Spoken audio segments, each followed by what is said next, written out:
all starts and ends with a girl, too small and inadequate for that world of ash, tar, and coal where she was born. When her mother died suddenly, the little girl, with only the company of a stuffed friend she would soon forget, found herself all alone on an icy bench, waiting for the carriage that would take her to the austere Bunny Hall.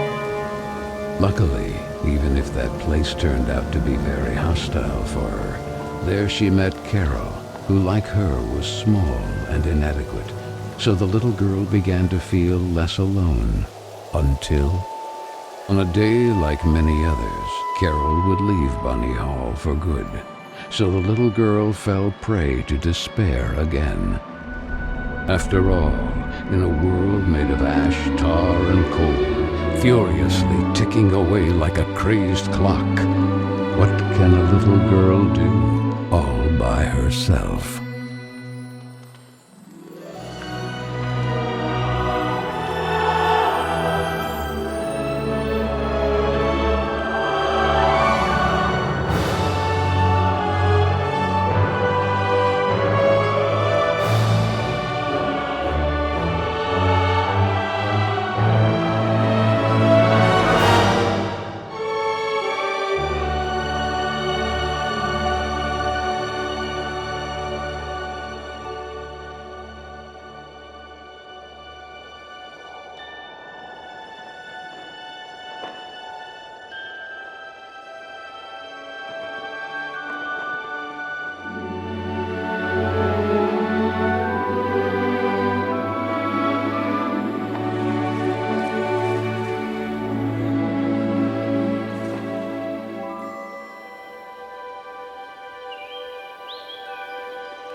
Simmons?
Are you speaking to me?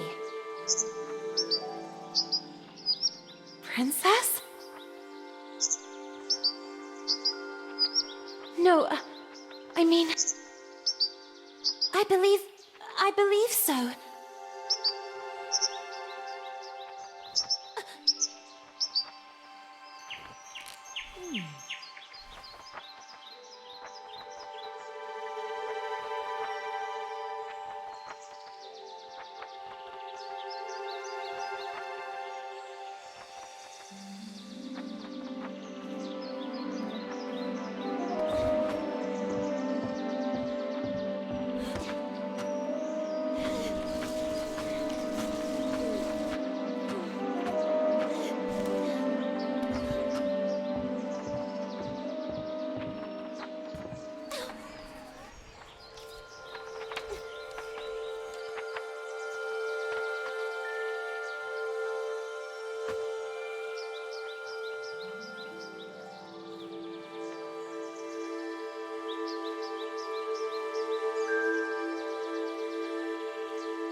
Oh, hello, little bunny.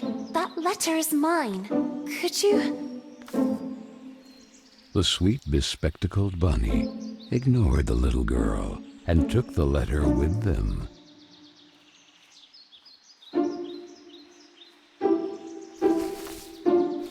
I beg you, would you be so kind as to give it back to me? The little girl began to get impatient.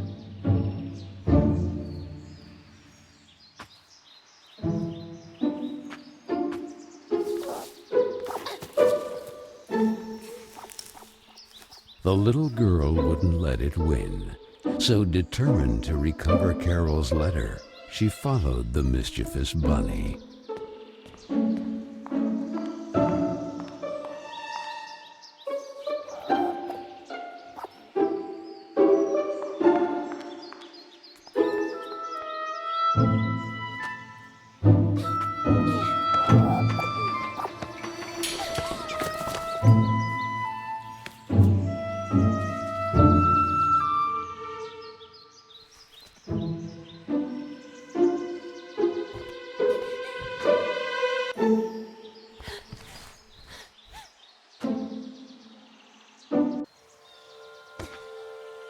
What place is this?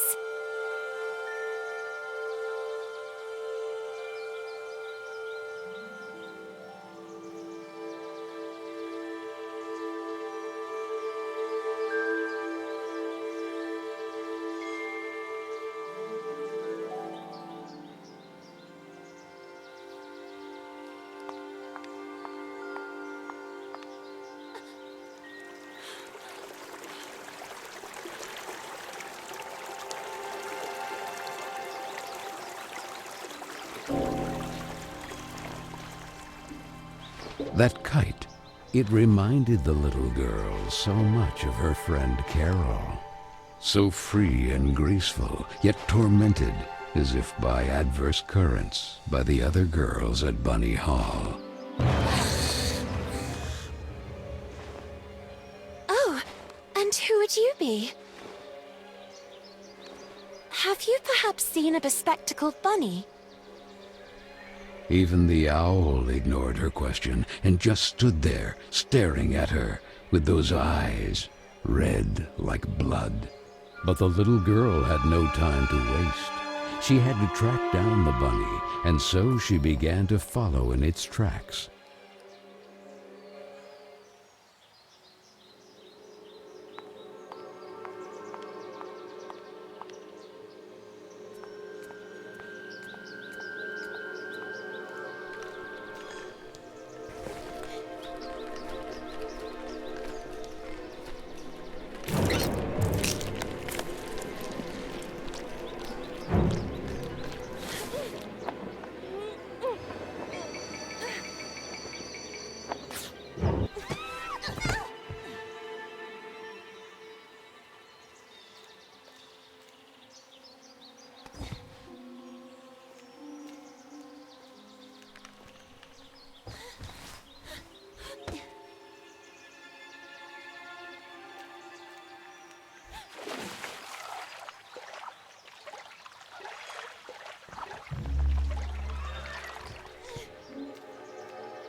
And the girl filled with a chilling sensation she could not explain, dove into the water.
So the little girl fell, and fell once again.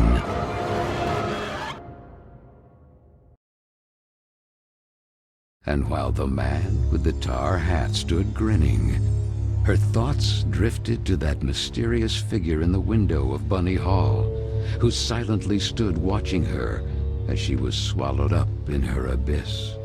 And this is how our story begins. A letter, a roar, then a daring plunge, and a little girl, too small and inadequate for that world of ash, tar, and cold of which she was a part. Miss Benton, I am pleased to note that my voice is so soft that it encourages restful sleep in class. Would you be so kind as to share your wisdom on today's topic with your fellow classmates? There was a man made of tar, an owl, and a bunny with glasses. Such impertinence. Home Economics, Ladies' Etiquette, Chapter 9. Be always beautiful, perfumed, and impeccable. All of you young women of today are privileged to witness the deeds of the great men of your era. The grand discoveries, the phenomenon of industrialization, progress. Soon you will be wives and then mothers of great men who will go down in history. And you, Miss Benton, make fun of it.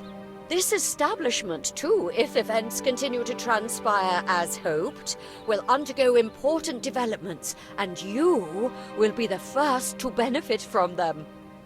Why, ladies? A portion of Bunny Hole was conceded to a corporate collective in order to form a small branch, thereby taking advantage of the area's greatest resource, rabbits.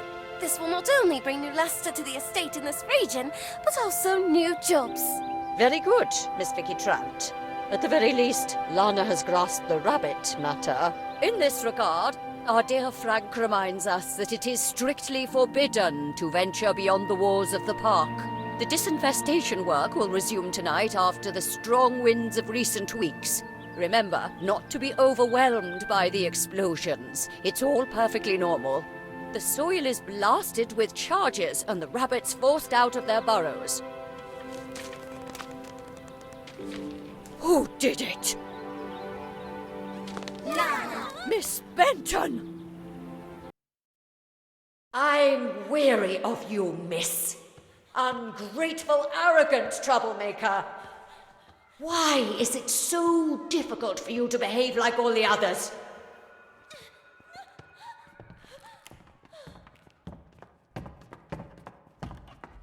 The clock is ticking furiously, and you are a woman now. Therefore, it is high time you learn to behave like one, or accept the consequences of your ridiculous transgressions. You will help Miss Mildred with the chores.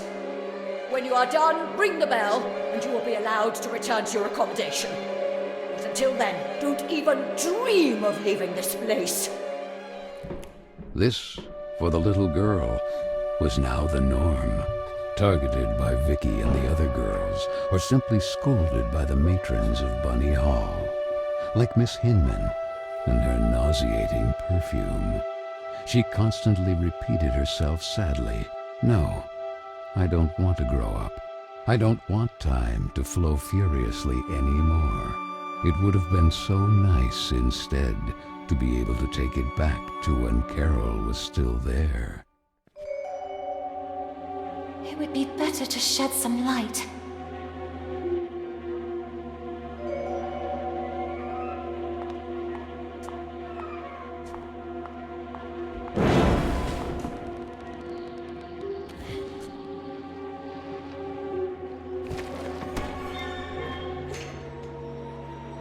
Where the heck did the broom go? Oh, here it is. Better get to work.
And this? Where did this come from?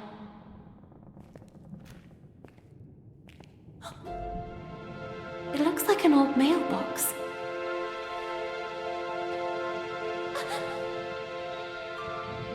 Oh, maybe I'm still dreaming. Who is there?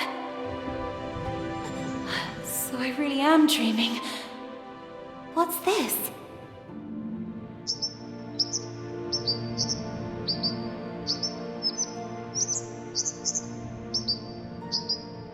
Carole?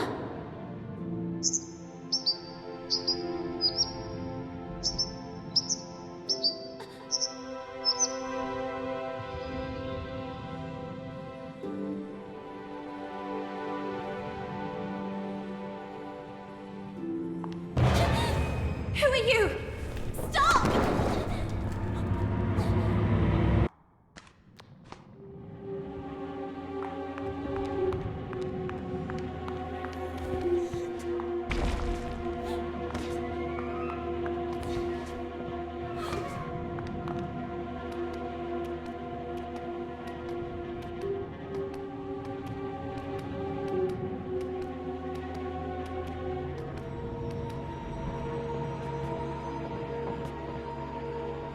No! Please! Stop!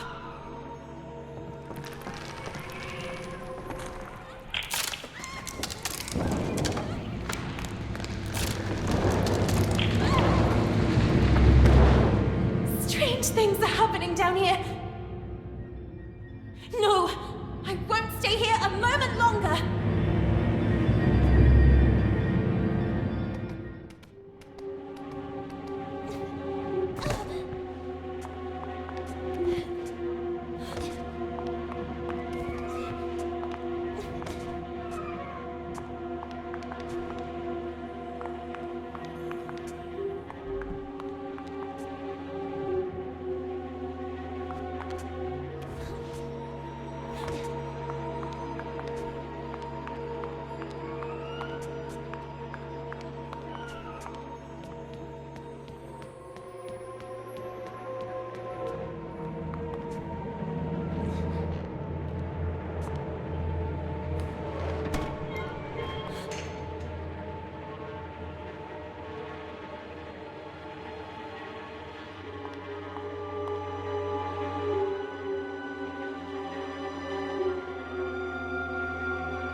I remember you. But in a dream. Or at least, I think it was a dream.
You call this cleaning? It's a pigsty. Miss Hinman was clear. You will spend the rest of the day here.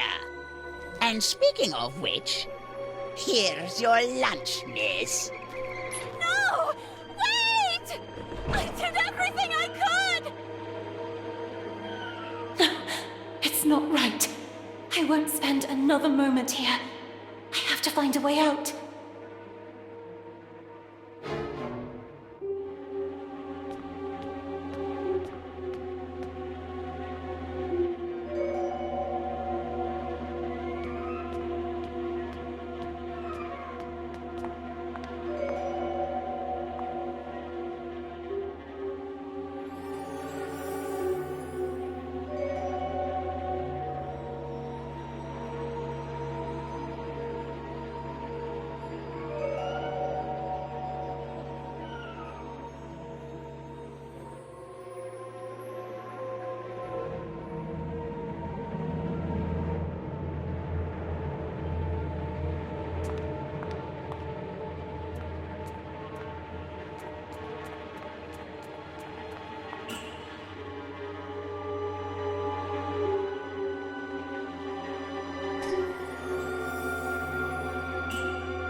I'm so sorry, little one. I promise I will let you go. I wonder if I could use it to attract that darn owl.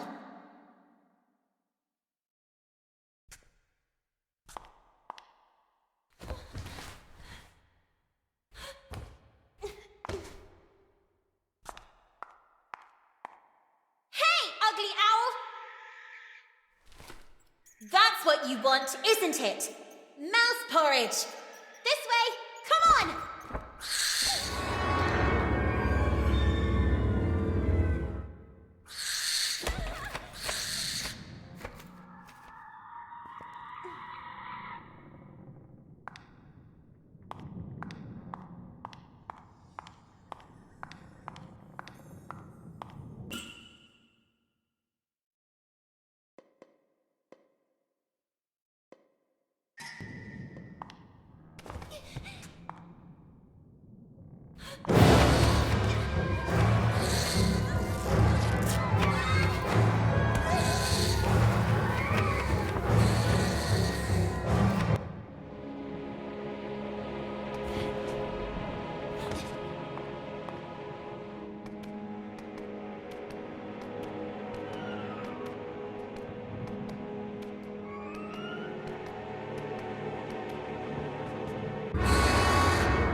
You have been a great help to me.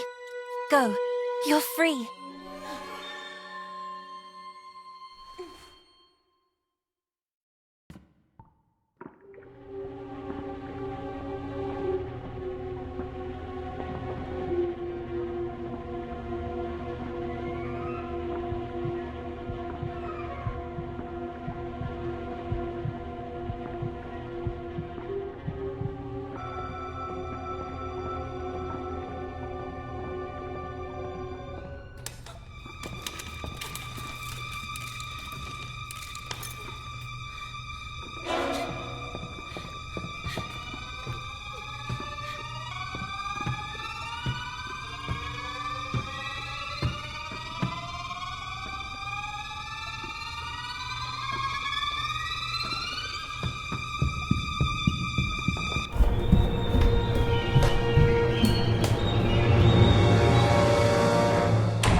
Who was that boy?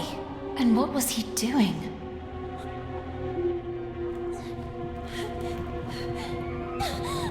A letter! Carole Simmons.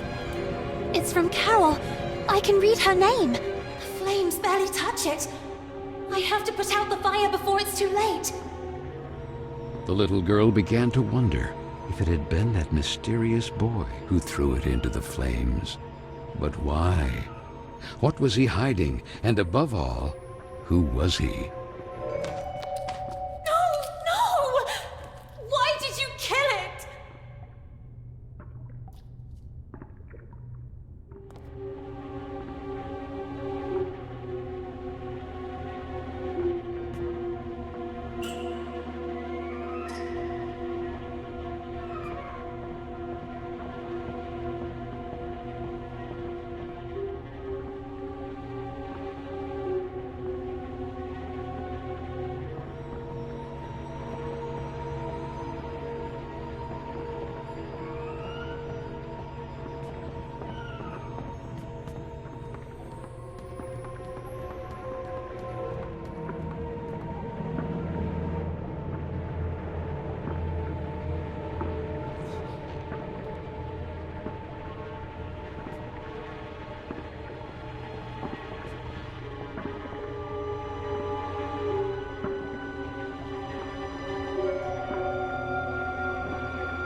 Doubts are as insidious as snakes, aren't they, little girl?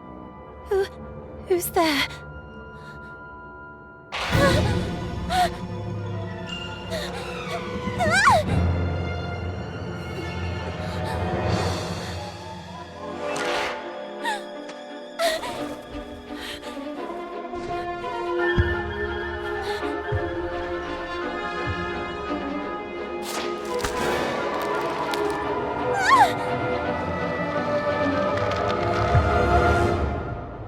Princess of a rotten kingdom.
And then the little girl, victim of some dark spell, regained consciousness in the attic of Bunny Hall.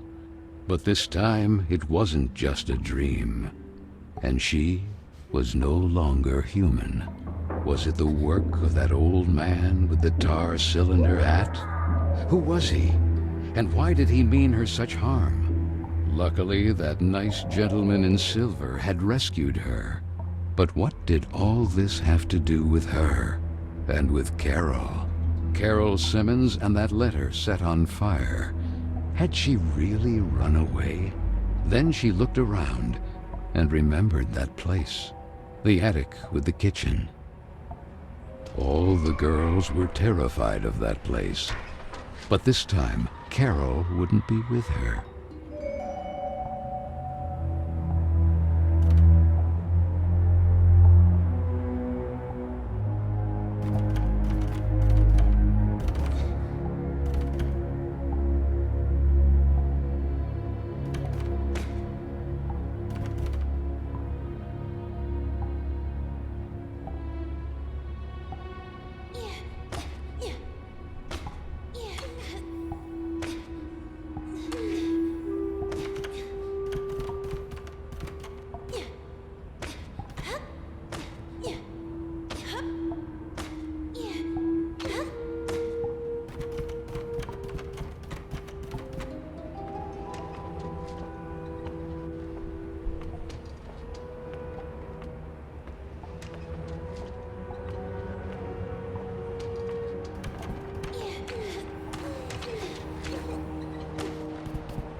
You saved me from that terrifying man earlier. But whatever happened to you? Where has your head gone? Our head, you say? What really worries me is having lost the umbrella.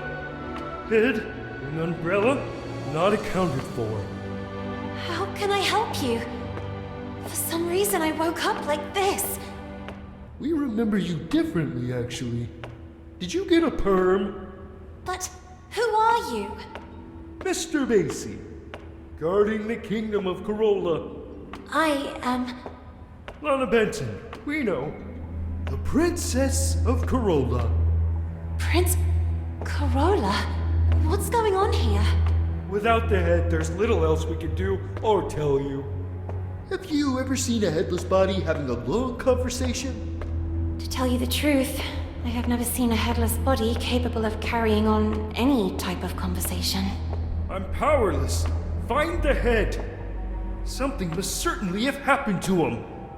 Oh, and don't forget the umbrella. By the way, I believe this is yours.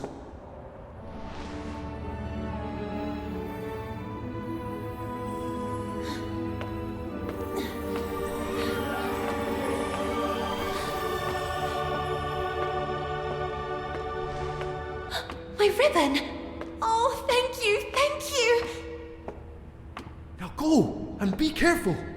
There is a risk that Mr. Kin's black tar has already begun to spread. Keen. So that is his name. Remember, the more power he gains, the weaker Carole becomes. And with it, all of us. So Lana, as frightened as she was confused, decided to accept the mission and find the head of the silver gentleman who had rescued her.